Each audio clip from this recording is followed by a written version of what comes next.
SSC 26,000 চাকরি বাতিল মামলার একটি গুরুত্বপূর্ণ শুনানি রয়েছে আজ সুপ্রিম কোর্টে। আমরা সবাই জানি যে মহামান্য সুপ্রিম কোর্টের নির্দেশে প্রায় 26,000 শিক্ষক, মূলত নবম, দশম, একাদশ, দ্বাদশ শ্রেণীর শিক্ষক এবং তার সঙ্গে বহু শিক্ষাকর্মীর মূলত চাকরি বাতিল হয়েছে। এবং এই চাকরি বাতিলের ফলে পশ্চিমবঙ্গের শিক্ষা ব্যবস্থায় একটা চরম অন্ধকারময় অবস্থায় পর্যবসিত হয়েছে।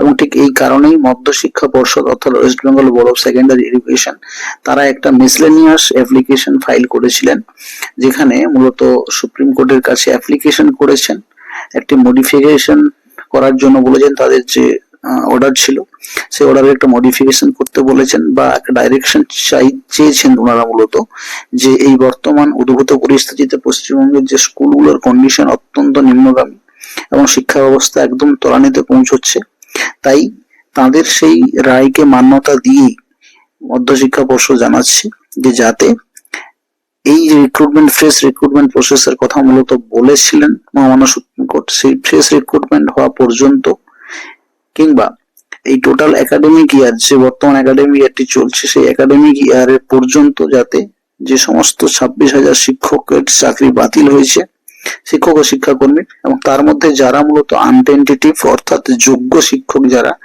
হয়তো বিচারকের ভাষায় তারা প্রত্যেকেই অযোগ্য, কিন্তু তাও যারা আনটেন্টেটিভ তাদের অন্তত স্কুলে কন্টিনিউশন করার জন্য মূলত এই অ্যাপ্লিকেশনটি করা হয়েছে।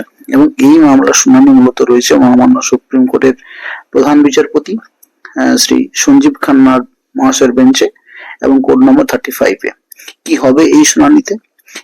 কারণ আমরা জানি যে পশ্চিমবঙ্গ মধ্যশিক্ষা পর্ষদ যে মূলত ভিত্তির উপর দাঁড়িয়ে তারা এই অ্যাপ্লিকেশন ফাইলটি করেছেন, তারা যে কারণে ডাইরেকশন চেয়েছেন সেখানে ওনারা বলেছেন যে পশ্চিমবঙ্গের স্কুলগুলোতে মূলত পিটিআর অবস্থা খুবই খারাপ, যেটা 26,000 চাকরি বাতিলের আগে প্রায় 52:1 পিটিআর ছিল, অর্থাৎ পিপলস টিচার্স রেশিও, অর্থাৎ 52 জন ছাত্র পিছু একজন শিক্ষক ছিলেন। সেখানে এই 26,000 চাকরি বাতিলের পর প্রায় 57:1 এসে দাঁড়িয়েছে, অর্থাৎ শিক্ষার্থী এবং শিক্ষকের রেশিও। এবং তার সঙ্গে ওনারা বলেছেন যে বহু স্কুল রয়েছে যেখানে প্রায় কিছু কিছু স্কুলের এক্সাম্পল ওনারা দিয়েছেন যেখানে প্রায় হয়তো 27 জন টিচার রয়েছেন, সেখানে হয়তো 2 জন মতো টিচার এই মুহূর্তে রয়েছেন, 25 জন টিচারের কিন্তু চাকরি থেকে টার্মিনেশন হয়েছেন। তো সেই রকম বেশ কিছু এক্সাম্পল দিয়ে ওনারা বলেছেন যাতে যোগ্য শিক্ষকরা স্কুল কন্টিনিউশন করতে পারেন অন্তত ফ্রেশ রিক্রুটমেন্ট কমপ্লিট হওয়া পর্যন্ত বা এই একাডেমিক ইয়ারের জন্য। এবং এই কারণে ওনারা মূলত এই অ্যাপ্লিকেশনটা করেছেন। এবং এই অ্যাপ্লিকেশনের ভিত্তিতে কি রায় দেন বিচারপতি খান্না সেটা আমরা অবশ্যই লক্ষ্য করব। তবে এই মর্মে কিন্তু বিকাশ রঞ্জন বাবু বা ফিরদৌস আহমেদ, যারা মূলত পিটিশনারদের উকিল ছিলেন, এবং তারা কিন্তু যে বিষয়টার মধ্যে এখানে উল্লেখ করতে চাইছেন যে এটা কখনোই সুপ্রিম কোর্ট এখানে এটা কন্টিনিউ করতে পারে না, এবং কারণ তাতেই কিন্তু তাদেরই নিজস্ব যে অর্ডার ছিল সেই অর্ডারের উপরেই কিন্তু সেটা অবমাননা করা হবে। এবং সুপ্রিম কোর্ট তার লিগাল পয়েন্টের উপর ভিত্তি করে যদি দেখা হয়, ওনারা বলছেন যাদের চাকরি মূলত টার্মিনেশন করা হয়েছে 26,000 শিক্ষক ও শিক্ষাকর্মী, তারা কেউই কিন্তু যোগ্য নন, কারণ তারা প্রত্যেকেই যোগ্য নন বলেই কিন্তু তাদেরকে সেখান থেকে বের করা যায়নি। তো তাই ওনারা বলছেন যে যোগ্য অযোগ্য এরকম কোনো ব্যাপার নেই, যে প্রত্যেকেই অযোগ্য, তাই তারা স্কুলে গিয়ে পড়াতে পারবে না, তাদের চাকরি কিন্তু বাতিল হয়েছে।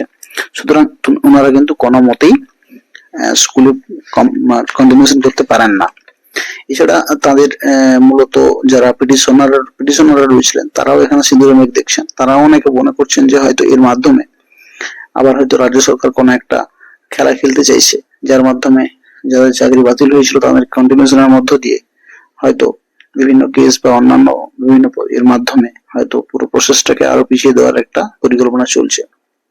এছাড়া যদি স্কুল কন্টিনিউশনের খবর আসে মূলত সুপ্রিম কোর্ট থেকে, তাহলে অন্তত যে সমস্ত শিক্ষকরা আজকে রাস্তায় বা যারা যোগ্য শিক্ষক বলে নিজেকে দাবি করছেন, তো তাদের কিন্তু একটা সুরাহা হবে বা তারা একটা স্বস্তির নিঃশ্বাস পড়তে পারে কিছু সময়ের জন্য।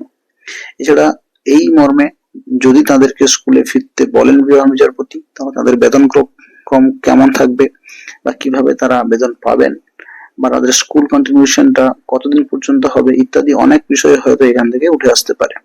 যাই হোক, আপনারা সবাই অবশ্যই থাকবেন আমাদের চ্যানেলের সঙ্গে। আমরা মামলার আপডেট কি হলো অবশ্যই আপনাদেরকে জানাবো। ধন্যবাদ।